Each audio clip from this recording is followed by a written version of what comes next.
1987, at Cape Kennedy, NASA launched the last of America's deep space probes. Aboard this compact starship, a lone astronaut, Captain William Buck Rogers, was to experience cosmic forces beyond all comprehension. His trajectory was disrupted by an explosion. In the wink of an eye, his life support systems were frozen by temperatures beyond imagination. Ranger 3 was blown out of its planned trajectory. Buck was frozen by elements so instantaneous and perfect that he was fully preserved and living when found by the forces of the Draconian army and taken aboard the King's flagship Draconia. Where am I?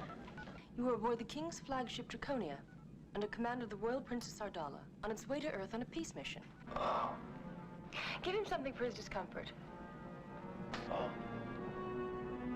Are you a real life princess? I think we've given our captain a little too much medication. We're going home. Great. Where's that? On Earth. All right. Put down the backgammon boards and put away the cards. Lucky Buck is back. This is quite a setup. It's Colonel Daring, commander of Earth's defenses. Take this barbarian in for interrogation. Hey, wait a minute. Captain Buck Rogers, you are now in the 25th century. I think I will have that right now. Are you familiar with the rock? No.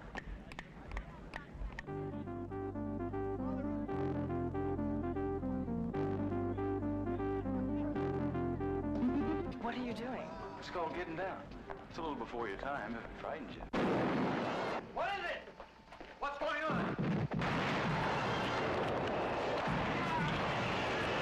Ships. They simply explode. That's impossible.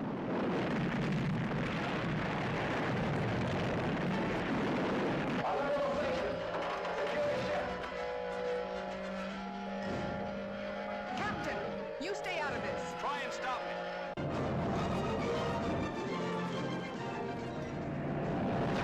Watch out, Major, on your tail.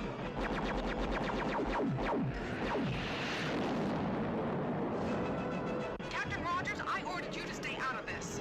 Girl, you need all the help you can get.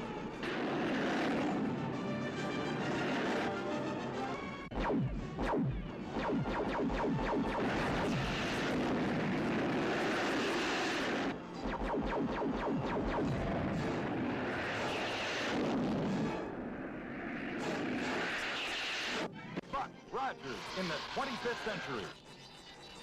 From Universal Pictures. Listener discretion is advised. It's a jacked up review show. It's a jacked up review show. Jacked up review show.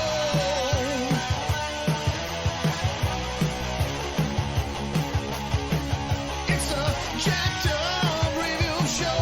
It's a jacked up review show. Jacked up review show.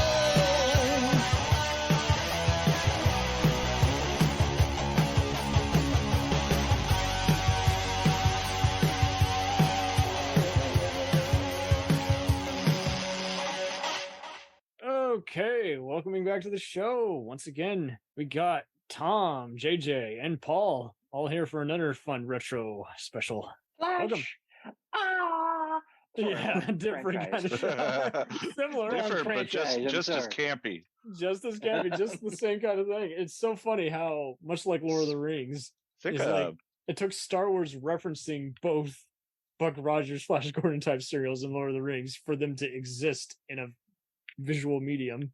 I think the origins of both of them were from around the same time as well. Right. They want Glen A. Larson had a little known Star Wars knockoff called Battlestar Galactica, and he wanted another Star Trek type show in this case. Oh no, I mean even farther back. Planets and yeah. It goes to like where Flash, it was Buck, the whole thing goes to where Glen A. Larson, who was a Mormon, when he was doing That's right. He was. Battlestar Galactica, he based that on the Mormon religion, the 12, the tribes and all that stuff. Right. And I think after Galactica got, unceremoniously, dumped, reshuffled, he had to kind of do he had to he had a card up his sleeve, and that was going to be Buck Rogers. Yep. And he did the wise thing too, like he did with Galactica, Battlestar Galactica. He put it out as a movie first. Yeah, and so smart. It almost makes you wish they would do that with movies nowadays. Is like have the pilot be, a 2-hour movie in theaters, and then coming this fall, the rest of the story. Yeah, I miss the days of that. Yeah. So brief overview of the, and everyone's seen it, whether they know it or not. It still reruns on MeTV. You can watch it on Tubi now if you want to. If you've seen the Duck Dodgers spoof, on Looney Tunes, that was a big connection. So it starred Gil Gerard in the title role for what he pretty much, and from that point on, he just went back to doing TV movies and Filipino Vietnam productions. Erin Gray, the lovely Erin Gray, who you might know from Silver Spoons, as she was a model. Oh yeah, she's very model lovely. as Colonel Deering, still a dame. And I met you. Turtleneck Man, and then Felix Silla, the stuntman who you might know from as the hang glider Ewok in Return of the Jedi, and from Addams Family. He played. Yep, Cousin It. He played the robot Tweaky, which was voiced by voice actor Mel Blanc, mostly. And that was kind of my draw into it. I was like, I wanted to look at other stuff that Mel Blanc had worked on, and everyone has always seen parts of Buck Rogers or don't forget Tim O'Connor in the first season as Dr. Hewer, who had been in a lot of TV shows before that. I forgot about that. He was also in the pilot for Stranded in Space with Glen A. Yeah. What a fun movie. I love that movie. Goofy NBC movie. Man. And Tom Christopher as Hawk. Yeah. That was a one-off Bing Crosby production. It was supposed to be like The Fugitive in space. That's pretty much what they went. And Cam Mitchell is threatening him the entire time, almost like the prisoner. It's Cameron Mitchell and Steve Franken. What the hell else can you ask to be threatening for? Those who haven't seen it, you're going to see it as one of the earlier Mr. Science Theater episodes, but it's a fun 70s TV movie. Just didn't take No, boy. Don't want you to be going out in space now. I don't go out in space or I'll beat you with a big brown belt. Oh, man. Orange is upside your head. Okay. Upside your head. Oh, man. So, how did any of you get into it? Were you watching it when it was already rerun, or were you watching it when it was first a thing? I saw it with my grandmother in the movie theaters. Oh, you saw the very first movie. Okay, wow. Very first movie because my it was still 1979, so it was still Star Wars mania, And it's funny what episodes get a PG rating versus a G rating, and yet there is some stuff where it's like, okay, kind of like Star Trek. You kind of just got to say, so basically, this guy is a slave to the elder, alien that they're invading his kingdom on. There's one scene where these like midget aliens like invade like Buck's spaceship, and the why did they use their mind powers? And they're like, wow, they're almost raping. Colonel Wilhelm. That's something I because that's the thing with the film when it came out in 9 was almost like a James Bond movie. If you see the beginning of the film, even the original movie, he's practically in a palace with all these castle girls, and this is like, are you kidding? He's on a spaceship with Pamela Helmsley, whatever her name was, and she'd been in Doc Savage, Man of Bronze. And she was making a name for the Wild West out here, and then he comes back to Earth, and then I remember seeing it, just being like, oh wow, this is so cool, and my grandmother had remembered it when she was growing up, and my father remembered Buck Rogers when he was growing up. So all of a sudden it was like, it was, remember, we're still on the tail end, we're not in the tail end of Star Wars yet. So Galactica was still, I think, on the air at that point. I don't remember. It has some of the same like supporting guest actors too, so it's fun. And Glenn Larson just says, all right, we're going to shove. Universal says, okay, let's put the movie out. They've been waiting for it for a long time. They put the movie out, and it did well at the box office, and it was practically the pilot for the first 2 episodes. But what they did was they edited out a lot of stuff from the movie itself and put alternate scenes in.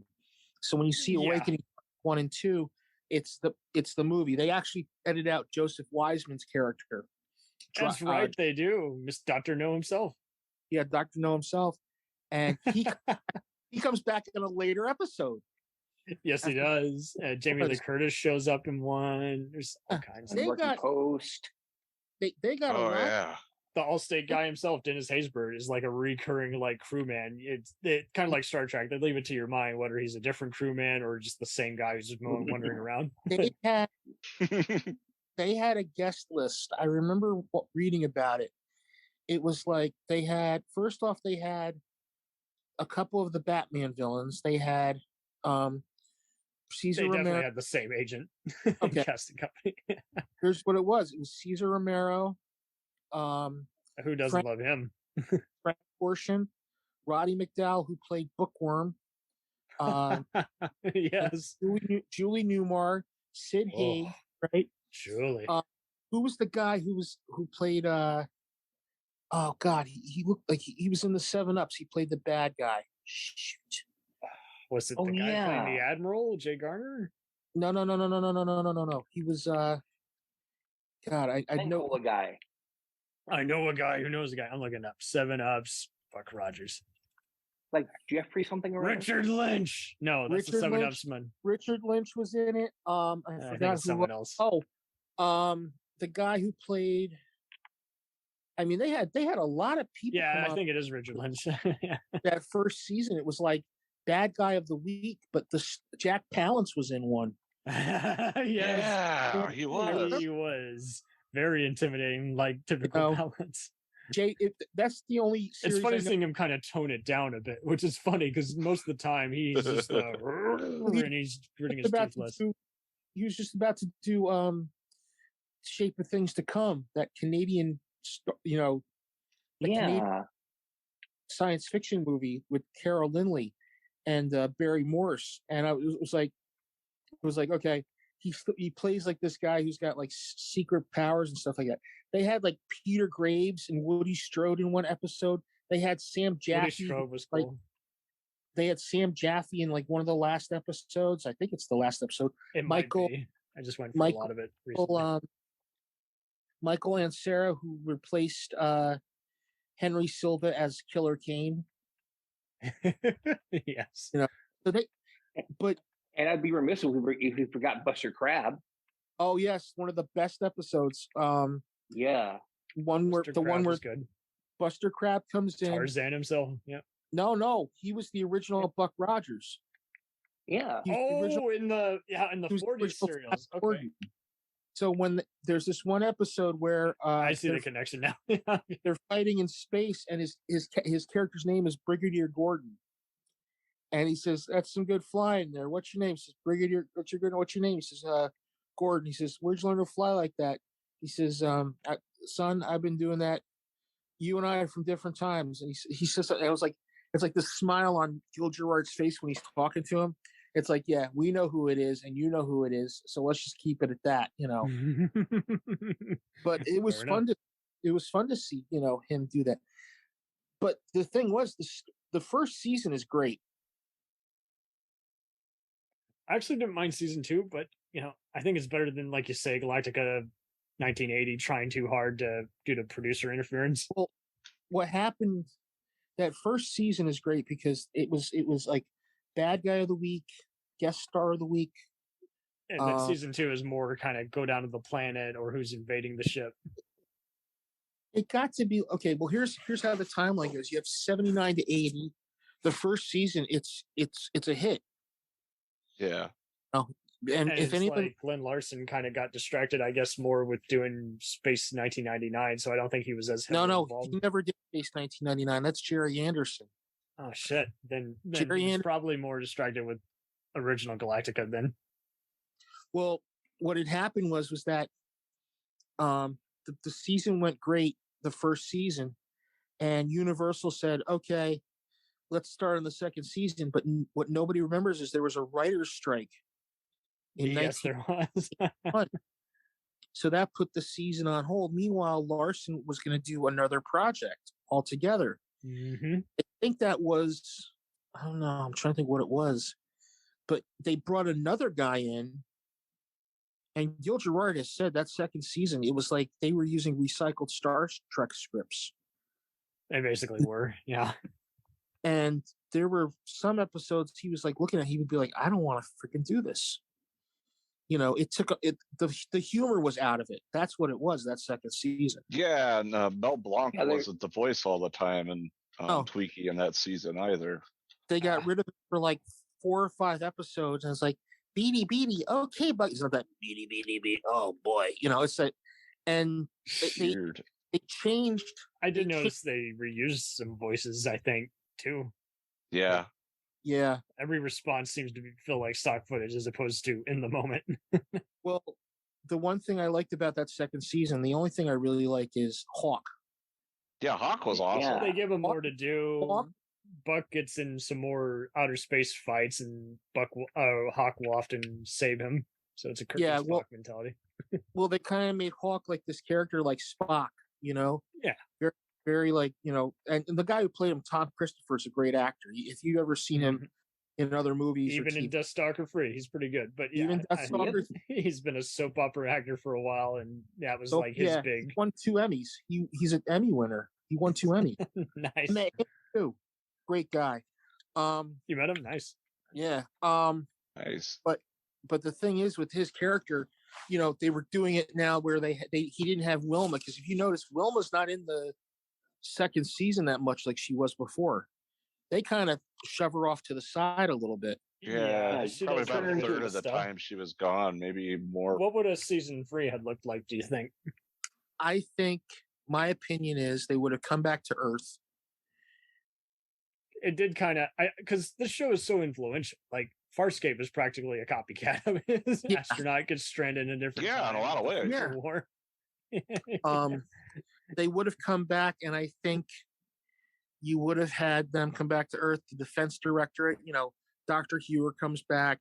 You know, they would get rid of Wilford Hyde White's character, because I even talked to Felix Silla. I was like, can I ask you a question about that second season? I pointed to Wilford Hyde White, and he said, the old bastard couldn't remember his lines if they gave him a cue card with big letters on it. He said he kept forgetting his goddamn lines all the time. Actually, thought he improvised a lot. Yeah, that was the impression I had from watching keep it. Production costs up down. But they had to keep it down. And you're like, hey, I guess we're gonna say an alternative of that line. But the thing that gets me is that second season. There's one Star Trek, like there's 2 of them. Barbara Luna was in the first episode, and I keep forgetting what role she was in. She was in Star Trek, and then Mark Leonard played. Yeah, yeah, he was in one. That was one of the first episodes I saw, and he was awesome. Yeah. Well, you know, it's Mark Leonard. You know, he's Sarek. You know, he's immortalized on our TV screens. But the thing was that as I said, the second season, Gil Gerard said the first episode it was doing great, and then after the half hour, it just started to go downhill. He said people were just turning their TV sets off, and I think the thing was that year had been off. I think the momentum kind of was like slowed down. Oh, I bet. You know, maybe the network wanted to kill it secretly. I don't know. I think they did. Because that's often what they do. Is there's like, oh, we want different types of programming. We have a new vice president of programming. Well, you got to realize that. Was that Brandon Tartikoff era, or was that Fred Silverman? I don't know who was running NBC at that point. Who was running NBC? All I do remember is if you were talking about a third season, I think Princess Ardala should have come back. I think they should. Oh yes, yeah. Triangle that could have been. I think they would. It would have been great if they had Princess Ardala getting married and she doesn't know what to do because, you know, we had this whole thing about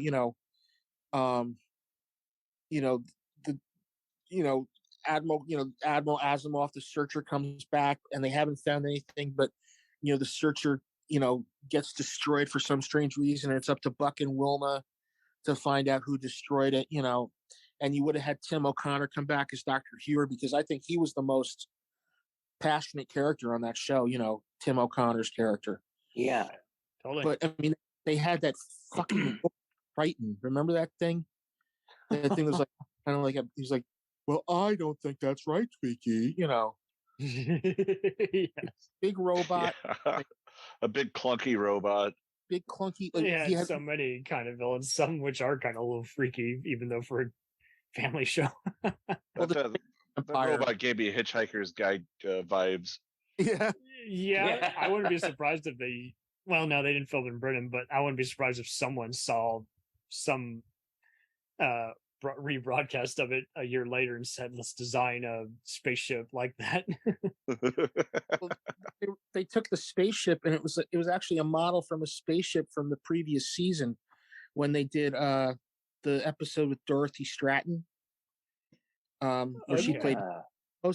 It's the actual model of the ship, and they just put Searcher on the side, like they painted Searcher in futuristic lettering. And you're different like, enough, I guess. You're like, wait, I saw that ship before. That is the same Did they ship. capture it? Yeah, it's supposed to be like every, it's like what they say, every ship in a space movie is the same ship. You just see it from a different angle. I dubbed thee Searcher. Yeah. Which I was dubbed Searcher thee now. Galactica. Galactica Searcher. The Southern Sun. Yeah. Yeah, we know it's the footage from Battlestar Galactica, okay? Allegedly, yeah. Yeah, portions of the Discovery from 2001 pop up in all sorts of things. Oh, yeah. Yeah, and I think the thing that cracks me up the most is when you watch that first season, there's a lot of one-off guest shots. Like, if you guys totally. You don't know if it's going anywhere or going to be a recurring character. Yeah. Like there was one episode, Buck goes on a casino planet.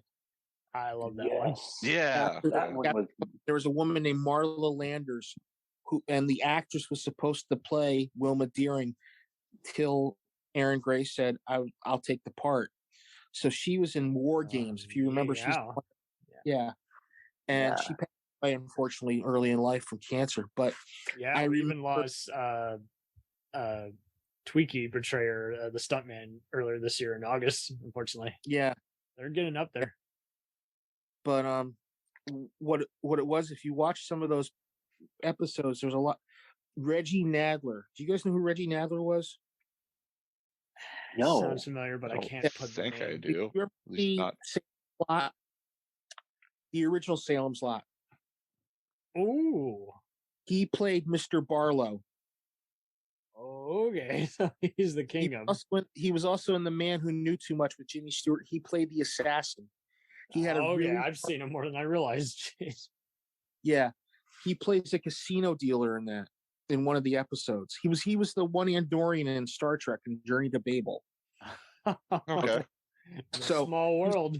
Faster. So like you see him, you see Joseph Wiseman. I couldn't believe Gary Coleman was in that show. That was wild. Yeah, he was. I remember that now. Austin was in that show. Ray Walston was in an episode where they kidnapped Gary Coleman, who's the president of the universe or something like that. Yeah. It's like it was pretty odd. Yeah, it's kind of annoying. But I gotta say the first season, there's a lot of imagination and a lot of fun to it. There's a lot of comedy in it too, especially the wraparound end scenes that they did. Some of the music does drone out a little too much, but I would still. I think everyone should introduce it to today's generation. They would still eat it up, just like any of the other sci-fi horror TV shows. It's not a horror show by any means. Yeah, but I'm just saying. It's still a cool sci-fi fantasy action. But there was one episode I loved called The Space Vampire. Yes, that was a fun one. That was a fun one because first off, there's a lot of references to Dracula because the starship is the Demeter. Yeah, it's just And, it manages to do it in a very fun way without just resorting to very straightforward camp. yeah, and they have to kill the vampire. The vampire is based on Max Schreck's Nosferatu, but he has a bigger head and bigger eyebrows, and he doesn't come in a bat. He's like an energy ball or something like that. And it was like real fun. It was a fun episode to watch, and I think they broadcasted that. I think Halloween of that year. We'll return after these messages. Do you ever find yourself thinking about who would win in a fight between Goku and Superman?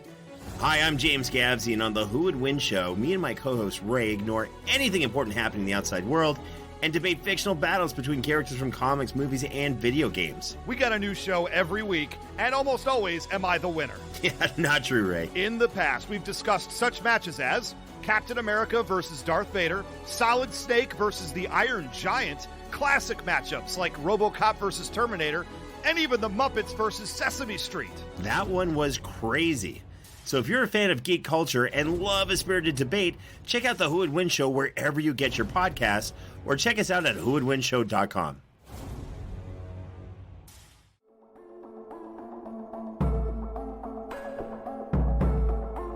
We let things pile up in the DVR, we add them to our queues, we wait for the DVDs and Blu-rays.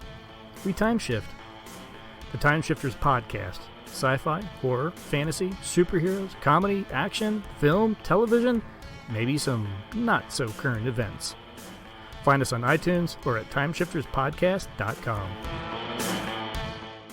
Cool thing about Blind Knowledge is we are in multiple countries. We are worldwide all across the globe. We are in the US, we are in the UK, we are in Canada, Germany, India, Japan. We're in Australia, y'all. BlindKnowledge.com. Now back to the feature presentation.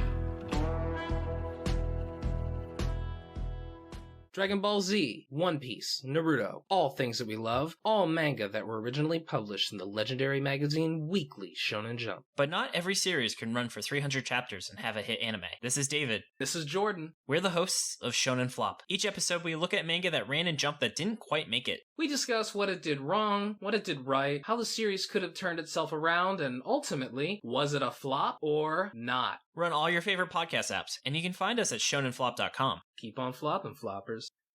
So I wouldn't be surprised. I'm sure they were trying at this point to basically get into any bandwagon that they could, which is a shame because you got to let these shows just breathe, and just like anything, it's got to be on for a while. You can just rerun it and see what happens then. But I think it is. So here's the other transition. Do you think it became more beloved over time, kind of like Star Trek, or is it just it was just, if you weren't following the cool kid, which was any other show, then it was just you were in that crowd, you're in that club? I think it's become more beloved. And just after the fact, after the fact. But I think that most history books I read will say it was infamous or hated by critics, and it's like, well, you care to cite that? every sci-fi show is hated by critics because it seems like it's cardboard. The acting is cardboard. How dare it be silly and fun? Yeah. I think that in Galactica, the original Battlestar Galactica. It couldn't catch a break. Are two products of the 70s that are looked upon fondly. I think also you have to realize too, you have a lot of other shows that were on at that time too, like Logan's Run. Yes. It was becoming a thing to now take a show that's a movie and make it. There's Star Trek kicked open the door. Yeah. Star Wars blew out, kicked the door off. Star Wars blew off the and wall. Roger Corman had his next 5 movies set for life. Just take unused Star Wars ideas and reuse footage from each of them of spaceships, and even still the Star Wars effects team, they need work. Well, the Star Wars effects team worked on Galactica, and I think some of them worked on Buck Rogers. Lundstrom, or whatever his name was. Dykstra. Well, Dykstra, yeah. We'll cover him, I promise. We'll cover the guy who even did the Death Star explosion one of these days. But the thing that gets me is you watch it and it's like, Gil Gerard's character, he's, Buck Rogers is a man out of time. He's so unrecognizable nowadays. You're like, that's Buck when you see him at conventions or in crappy B movies. He did have a lot of health problems a couple of years ago. He had a gastric bypass done. Ooh. Yeah, he was like over. I thought he was just getting older. No. He was really, really heavy. I mean, I remember seeing him. I was like, oh my God, that's Buck. And it was like, ooh. No. It was kind of sad. And then I heard he had bypass surgery. I was like, holy fuck, he saved his life, But you have to realize, like, I would love to talk to him next convention I see him at.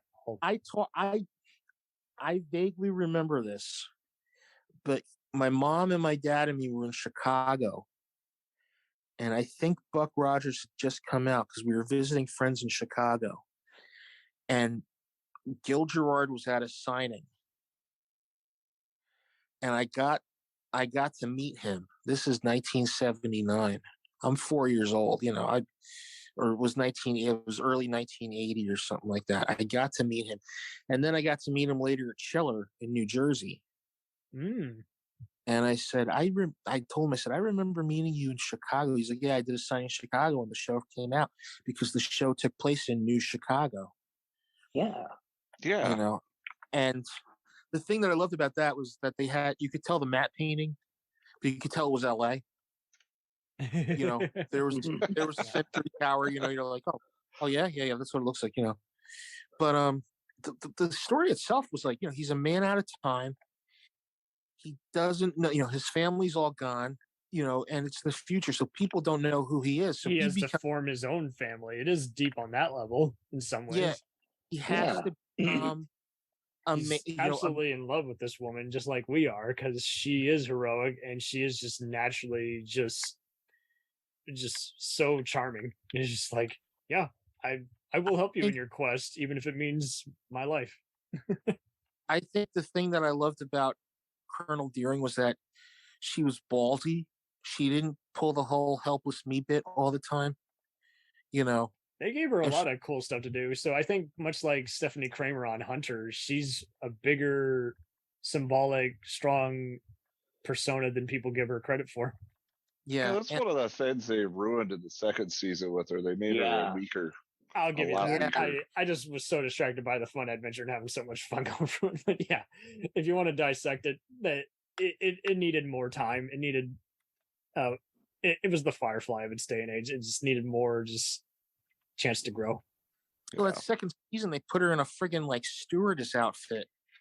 And you're like, there were definitely some pigs in the spaceship and blow shit up, Yeah, there's some pigs in the wardrobes. They're good notes. They did that one episode. They did that one episode with the guys, the I don't know, little people that had the mental. That's what I was referencing. And I was like, you just mentioned that, and I was like, oh my God! Now I watched that. I'm like, when you're like, 12, 13, they're going to take your clothes off. Now you're watching, you're like, do I feel skeevy watching this? They do. Kind of did. Pretty gross. I don't remember watching that episode. It's okay to get along with aliens, except when they try to take your clothes off. Then you say no. There are other times where they kind of come close to even cursing, like say "damn" or "hell." Yeah, and the thing that gets me is like sometimes the bad guys they had in that first season were just so like off the wall. Like one episode they had Jay Robinson. If you know who Jay Robinson is, he was in The Robe and Demetrius in the Gladiators. He played Caligula, and he was that's right. Okay, he plays a slave auctioneer. Yeah, and I think it's Planet of the Amazon Women. And he plays it where he does it for, like he's going to chew up the scenery, and he works with Gerard in kind of a comical way. Like don't show him the goods. Come on, He's guest starred in just about all kinds of shows. Yes. He's the music director on Kolchak. He's in the Sniper episode of Barney Miller, which is hysterical. I love. He says, "You've been to hell, right? Yeah. What's it like? Philadelphia." Oh, they had William Smith in one of the last episodes of Love that that first man. season in a blonde wig, playing like this robot warrior Yeah, that Buck has to cyborg. fight. Yeah, this cyborg warrior. And I was like, They had oh future man, dogs as well. yeah. But if you guys watch that last episode, the last two-parter of this first season, Flight of the War Witch, yes, that's an amazing episode to watch. And that was where it left off, where you were going to be like, okay, let's see where the second season goes. As I said, there was the writer's strike, and then the second season came on, and you were like, this is not what I waited for. Yeah, and they hyped it up. I've seen the TV guide ads. They were hyping up Buck Rogers returns for a second season, all new adventures, and it just, it just tanked. Yeah. I'm just glad we got more of this as opposed to none. It wasn't a one season wonder like Kolchak, where you're like, give me more. There is none. Oh, fuck. There is only one Kolchak. I don't like that Stuart Townsend one. The original Kolchak was great. Good thing no one remembers the remake. There's a lot of good canceled shows. I love Crusade, which is a Babylon 5 spinoff that's in many ways a little more Star Trek than Star Trek. But yeah, there's all these fun one season shows that keep getting discovered. And they've released the DVD sets. I don't know if they've done a Blu-ray set for Buck or what. I don't think they have yet. No. I would love for them to, and I'd love for them to get Gil Gerard and Aaron Gray to do commentary on it. Amusing interviews, yeah, something. And yeah, I know his hair is interesting. It looks so much like Hill Martin's on Hill Street Blues, almost. His hair now is practically gone because when he lost when he lost the weight, one of the side effects is hair loss. Oh, so the hair, his hair was like, practically almost gone. But the thing is now, that show, it's a mark of time. And it was like, to me, it's like one of the last few shows I can remember growing up where, it was fun to watch. There wasn't a bad episode in that first season. That second season, it's hit or miss, more misses than hits. But it's a bygone era, episodic TV, Almost makes one wish they could. I mean, it was kind of fun when they had some of the actors actually appear as voices and physically in some of those Star Trek fan films. Yeah. But I do kind of wish that there was kind of some fan films of it or something, and they just dedicate their voice to it. Well, here's the funny thing. Universal would probably remove it within a day, but they were going to redo. They did a film of Buck Rogers, like a new version of it, and it was a test thing, and it was Gil Gerard and Aaron Gray playing Buck's parents. The kid was playing Buck Rogers. It's out there. When did they do this? This had to be 2012, 2013. Oh, and wow! How did I not hear about this? Yeah, it was good. It was a little test film, and it's based on the 30s version of Buck Rogers. Because if you read the 30s version, he gets trapped in a cave and he's frozen in time. The 70s version was he's flying Ranger 1, which is the space shuttle. Because remember the beginning, the year is 1987 and America launches the last of its deep space probes. On board Ranger 3 is Captain William Buck Rogers, and William Conrad would do the whole narration of it. Mm-hmm. And I wish we could, when you do this podcast, just find that clip and just cut that sound and put it in there, because that was like the best thing in the beginning, Yeah, that had a great intro. Yeah, I love the intro to that show. I don't know who did the second season voiceover. I think it's some guy. I don't know who it is. Buck Rogers voiceover. Come on, tell us who the narrator is. I'm trying to think because it was who did the voice. William Conrad. William These Conrad. Are continuing voyages of Buck Rogers on the Searcher.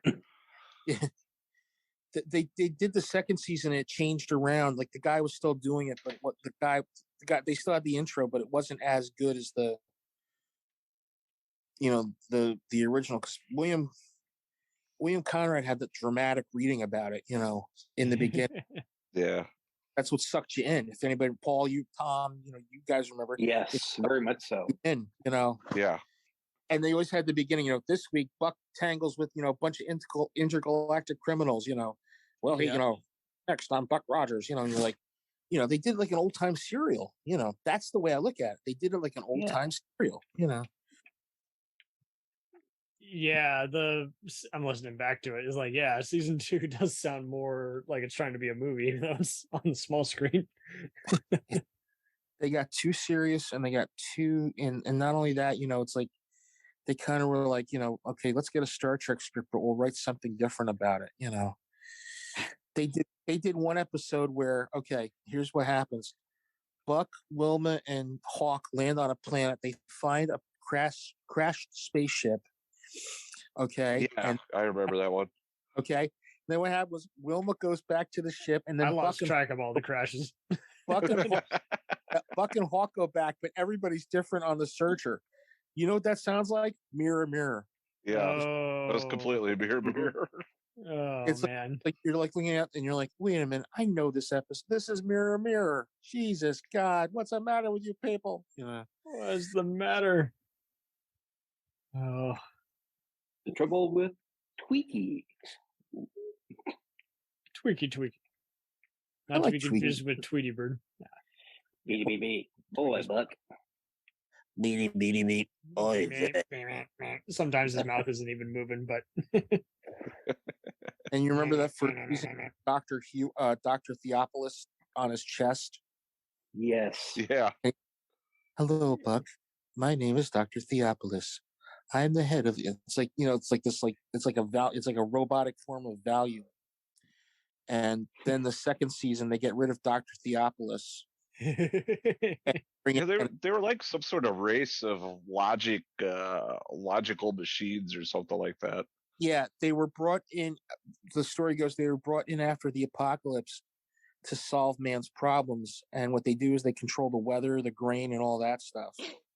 It's like geez, it's like the future. It's utopia, but there are undesirables that need to be taken care of, and Buck is the guy who's going to find out what the problem is. For now, until the next time. Yeah. Did you guys ever hear that? I'm sorry. One of the things I really loved about it was that it was really harkens back to a Rip Van Winkle. Rip Van Winkle with a sci-fi twist. And when it originally came out, I'm not talking about I'm talking about when it was like the newspaper serial. It opened up a whole new people can adapt old comic serials. Yeah, and then when you started doing movies and serials, you got to flesh it out a little bit more until you got the TV show, which, for all of its faults, it's still watchable today. And for no other reason than because it does harken back to the original, the Man Out of Time, and some of the stories they did around Buck trying to relate to the future and the future trying to relate to him. That in the first season it was done well, and then completely dropped in the second season. But that's fertile ground right there for any type of stories. And I think they could have even in the first season they even could have gone a lot deeper than they did. Instead of just saying, "Oh, this is what we used to call a disco," or in my world we did it this way. Yeah. Well, there's one episode they did where he sees a girl who looks like his now dead girlfriend on Earth. Yeah. And that was what was it? Lockhart, not June Lockhart, the daughter. Anne Lockhart. Anne Lockhart was. Any relation to Heather? No, that's Lockley. Sorry. Couldn't resist. Okay. but you find it funny how she was on Battlestar Galactica as Sheba, and now she's doing Buck Rogers, and you're like, yeah, small world. Small world. You know what else? She was also on another Glen A. Larson project later on. She was on an episode of The A-Team. Yes. Ooh. Naren Gray, let's just say, whatever you do, watch all her guest star appearances, whether it's Magnum PI or PJ and the Bear or Dark Justice. She is Silver Spoons. I was so confused after she was on that show because because you got to remember that second season of Buck Rogers just stopped after 11 episodes, and then all of a sudden she's on here. Silver Spoons come on. You're like, stay busy. What is she on that? I told her, so I'm like, I didn't get the disconnection of how you could be on one show, but then on another show. And she's like, well, we kind of knew it was ending, she said. And, from what she told me, it was like, Silver Spoons, Ricky Schroeder must have talked. Nowadays, everyone has to find out the hard way. Oh, shit. Yeah. Oh, shit. New job. Need a job now. Well, I mean, they kind of pulled the plug. They were like, okay, it's not doing the ratings. Maybe that's what they did. They started giving less money for the sets and everything, and so therefore, it's like Star Trek. If you know Star Trek, the first 2 seasons are phenomenal. That third season, just I actually was finding a lot to like in season 3, but there are some season 2 and 3 episodes where it seems like the sets disappear halfway through. Like as a whole, season 3 is not great, but it had its moments. Curses! I love Spock's brain. No, like I said, it had its moments. There's things I like in season 3 quite a bit, but I'll watch anything Star Trek. The show is plagued with all sorts of things because they were basically trying to get rid of it. I'll watch anything as long as it doesn't have Troy's mom. Their budget was severely reduced. I don't think Gene was doing. I think Gene was basically just consulting from time to time on it. Jeffrey, what's his name? They're fencing him away. Jeffrey Hunter does pretty good considering the fact he did not want to be there as Pike. Movie star. Here's the thing that gets me though. That I loved him as Pike too. Yeah. Oh, I like this. I like Christopher Pike. The fandom is bigger than the actors. You might not understand it, but you did. Although the first time I seen that one, it really threw me for a loop because I was like, "What? Kirk's the captain of the Enterprise." All these war movies. Yeah. But the thing is, like, to go on Star Trek for a minute. That's when you watch The Cage. And oh yes. Yeah, The Cage Menagerie. The Menagerie, and then you two-parter. Gene Roddenberry had all these ideas, putting a woman second in command, and then you watch it's like where the hell's McCoy? Where the hell's Scotty there? No, he's not. Wait, is he? I don't know. Who knows? So that's what I loved about this when they did the fresh start with, Shatner, and DeForest. It was. Now you're getting familiar, but now I got to say this with that third season of Star Trek and the second season of Buck Rogers, they have The Way to Eden, right? Remember that one with the space hippies? Yeah. Oh yeah. I love that one. Actually, everyone loves to shit on it, but I love it. In fact, it's now a perfect parallel for today's world. I love the ending to that one, especially. The ending is great. What was the not going back, Jim? No, what was the one? Napier, I love that man. What was the ending? Like they got to they tried. They got to the paradise planet that they were basically they were knocks trying to all get those to, fuckers out. But everything on it is acidic. Something like that. Extremely acidic. They infect a bunch of crew members, some who are asymptomatic. So can't touch anything with your bare skin because it just blisters and eats it away. But like the leader of the space hippies, he decides to just eat like an apple-like thing anyway, and it kills him. Our way to Eden, yay, brother! I should have that as my ringtone now. Yeah. And on to Eden, yay, brother. The Satyr episode of season 2, and I think the one with the mental, the guys who have the mental powers, that kind of like is like that's the way to Eden for that series, just kind of like you're kind of watching it, you're like, oh boy.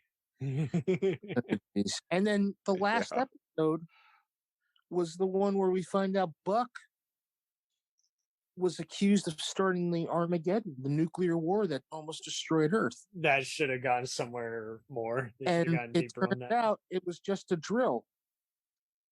That he was trying to find out who the traitors were in the government, Yeah. And, just kind of like fell flat, I do recall it being a little anticlimactic.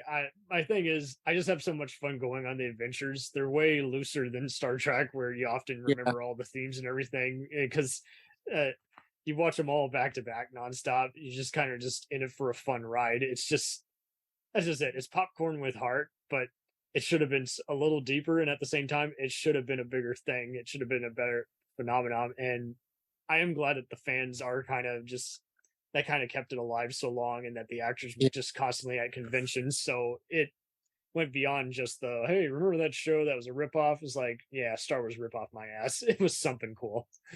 Yeah, well, it was good. It was fun, and not only that, it still sticks in our.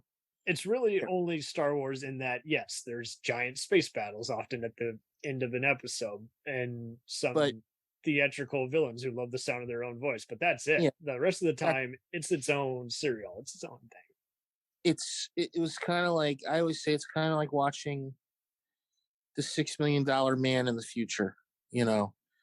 Guy out of place, and he's got to fit in, and he's trying to fit in, and there's points where he's like, well, here's what you do here, and this is what they call this, and like he's, there's a lot of anachronisms that he uses, and even when he's flying, fighting against the Draconians, he's doing like the whole, he's on your 6 o'clock.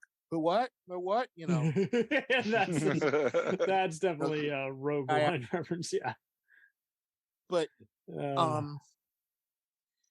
the thing is that show is well loved, and I think Glen A. Larson did a great job of bringing that to the small screen. The production value is definitely. They don't feel workmanlike. They really do feel like a fun, just gripping adventure. And much like all the other sci-fi shows, they're practically doing it just like any other of the other cop or Western shows. It's like, make use of this California desert and get everyone home on time. I could tell you where half the places they shot, because it was all Bronson Canyon.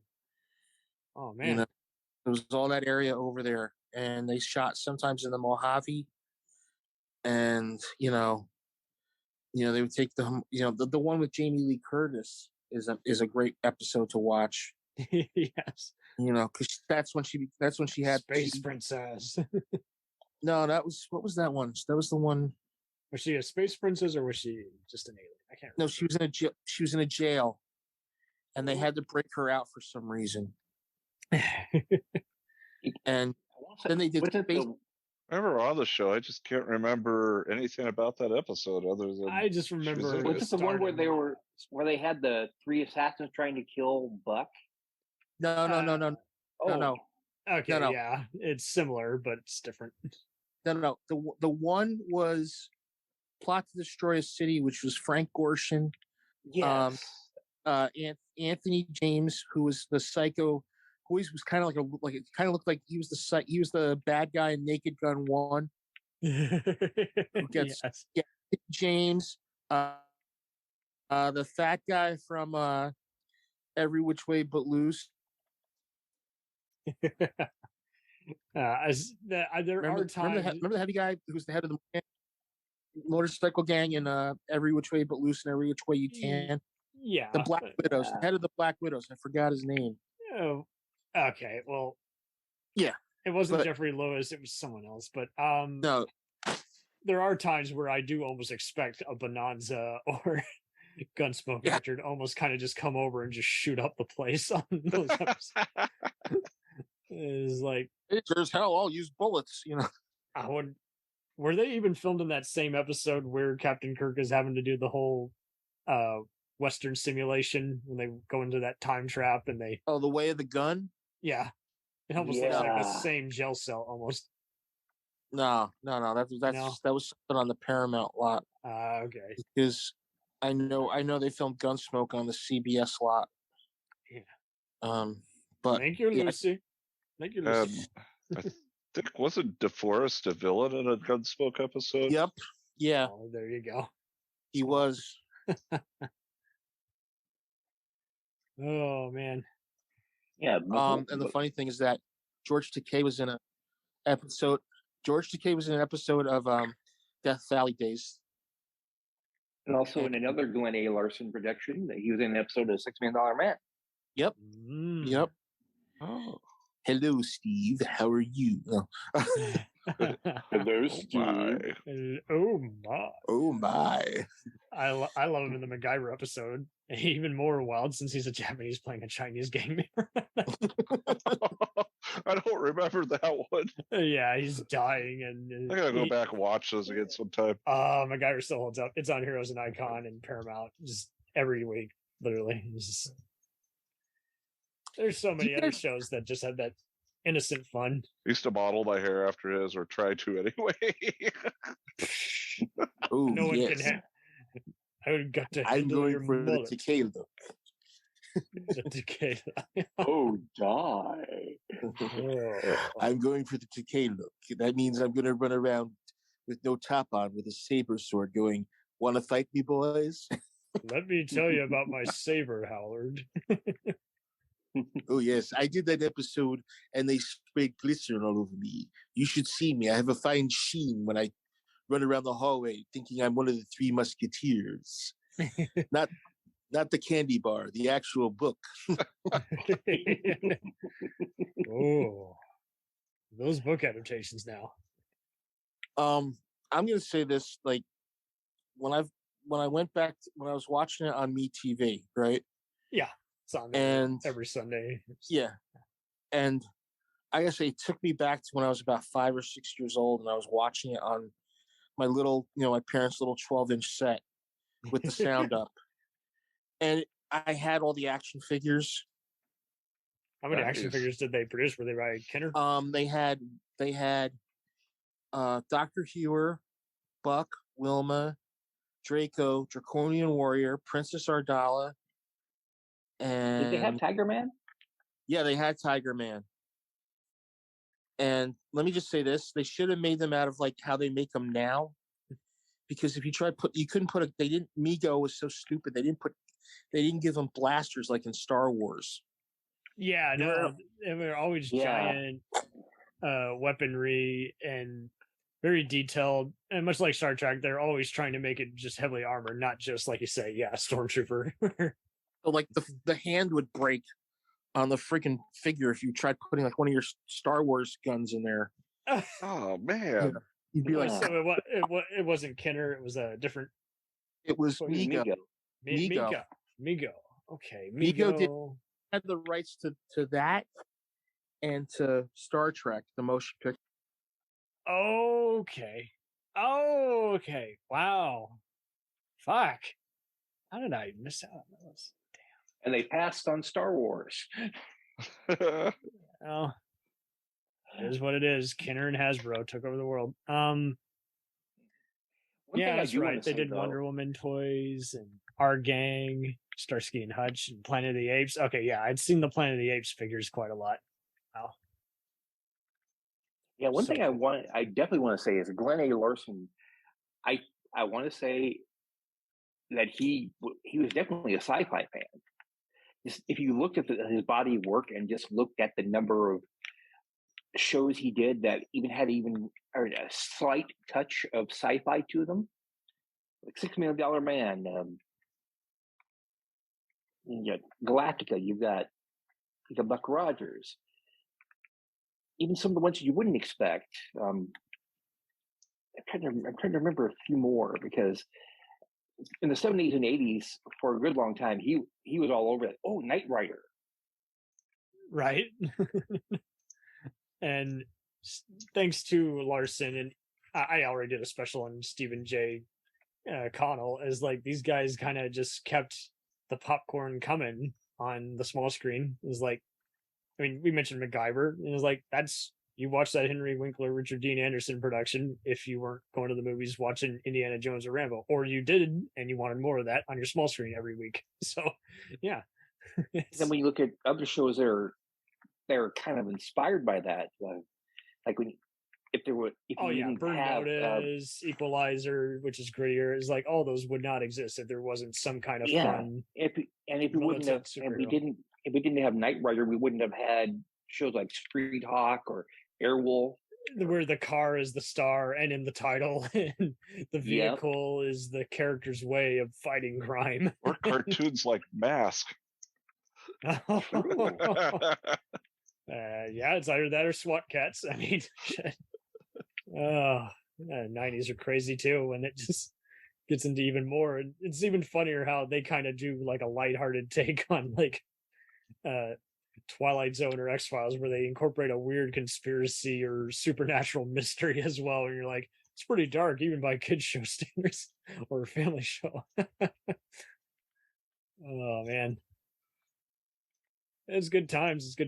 And unfortunately, there are other podcasts that are talking about some of these. I recommend highly Talking Ape. They just interviewed Bobby Porter, and he had some great stories about working on the Planet of the Apes franchise with J. Lee Thompson, as well as other greats like Spielberg, and just being a kid turned stuntman. It's just, well, what an eye opener! And even funny stories of meeting Gary Marshall and Penny. A podcast where apes evolved from men. It's the thing, yeah. Talking Ape. But yeah, I mean, there's all these other nostalgias, and thank God everyone just discovers them, and they're still rerun. Because there's some networks they just stop rerunning certain shows. I'm just like, seriously, I guarantee you, people love that show. There's always an audience. Why are you stopping rerunning it? Yeah, one thing I will also say is that I do know that Galactica and Buck Rogers are on Tubi, which is a free service. You have to watch advertisements, but you get to see most of the advertisements are less than they are if you're watching network TV. Even less than any other site. Yeah, so it's like, it's a good deal. So if you want to have some of that good old-fashioned good times, go to Tubi. You'll be shocked by what you can find. I went through all of Highlander on there recently. I was like having a blast. And I was like, I want to be as handsome as Duncan. I've actually, I can't remember how long ago it was I became aware of Tubi, but I've never actually seen Buck Rogers ever leave it. It's still on there. Some stuff comes and goes periodically, but I've never seen that show leave it. I think the renewal will be in 2030. Give it half a decade. Why. Yeah, they got money to burn, and there must be enough people just going on and just putting it on, or rediscovering it, or just seeing it for the first time because they're finally got their head out of their ass and want to see what their granddad was watching. I watched it through. Finished up late last year. I would watch it again. Actually seen the second season of the show. Any show, if I like it, I'm gonna rewatch it probably down the road 5 years from now, or at least clips, and playing a marathon party. We should definitely try and see more of those watch online things, because those are fun too, doing watch parties. Well, ladies and gents, no ladies here except Aaron Gray. Meow. Let's not dismiss Pamela Helmsley just yet either. Yeah, I like to be at the helms of the Helmsley. Ooh. Oh, might have to fight off Matt Houston though. Yeah. Twiki. Ming gong, ming bang bang. I wonder if half the time he's cursing or correcting him. Don't do that. Twiki. Do you think that gave way to the nano? Mork and Mindy? I think that predated it. But yeah, it did. I think it was just Robin being his goofball self, but who knows?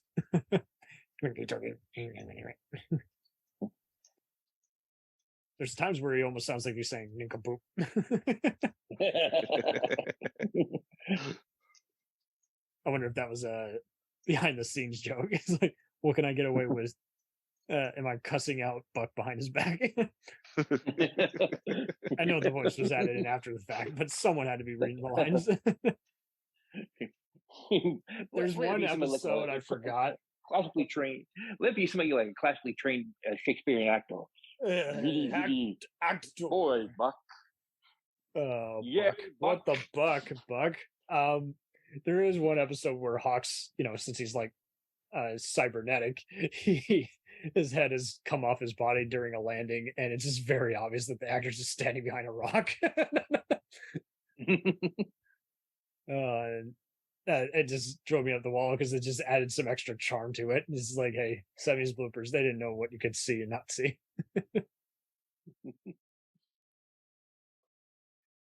Oh, thank you all for being on here. JJ, what do you got going up next?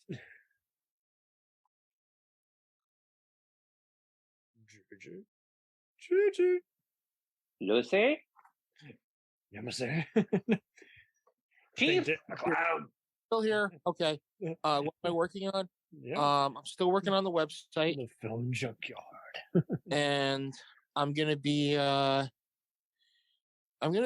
actually am gonna be posting a link to the redone 2-hour 25-minute version of Metropolis by Fritz Lang.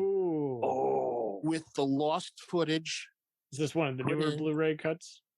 Yeah, it was done about, I'm thinking about 10, 15 years ago. They found going on to eBay footage. now as we speak. No, they found footage. Because I knew about the first two cuts. I didn't know there was like a third cut. There's the original cut. There's the Giorgio Moroder rescore cut. And then there was one that they found where it was the lost footage. A lot of it was, they thought they had lost forever, and they found these prints in Brazil.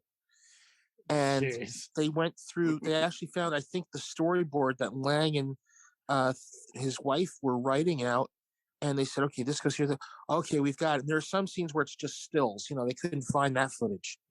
But it's amazing to watch, Metropolis. Yeah, and I've also heard there's going to be a Zack Snyder cut. Oh, God. We are starting a trend where we do all versions of. So, yeah, I will add Metropolis to the list then. I didn't think of that one. I've thought of every other one from Highlander 2 to Touch of Evil. And there is going to be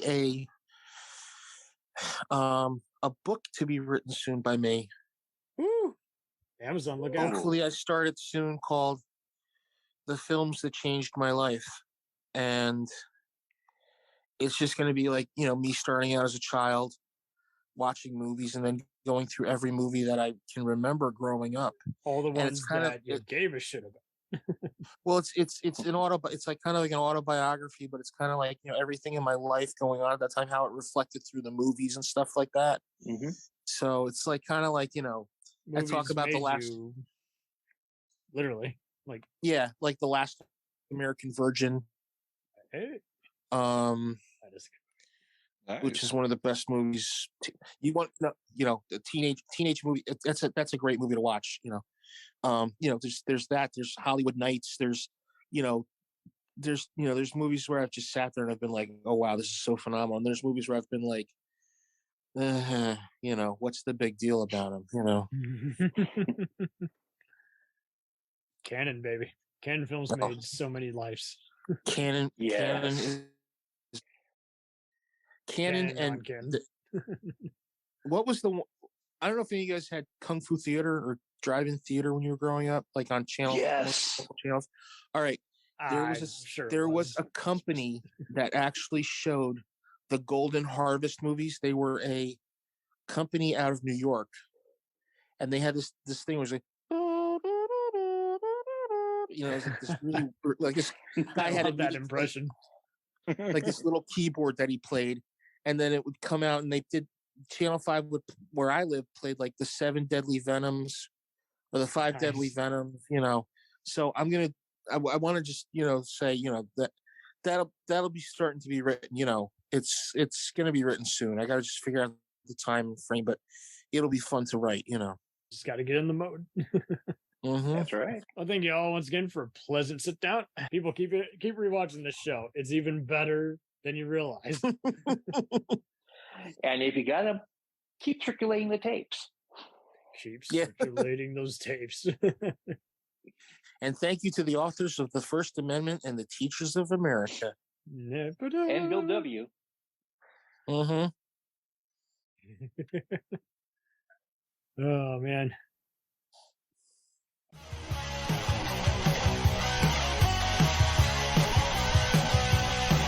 Follow us on the web on Facebook, Twitter, and Instagram. The podcast is available on Podbean, Spotify, iHeartRadio, Anchor, Apple, and anywhere else podcasts are available. Feel free to review our show and leave comments on any of those sites. Thanks a million for listening. It's a jacked up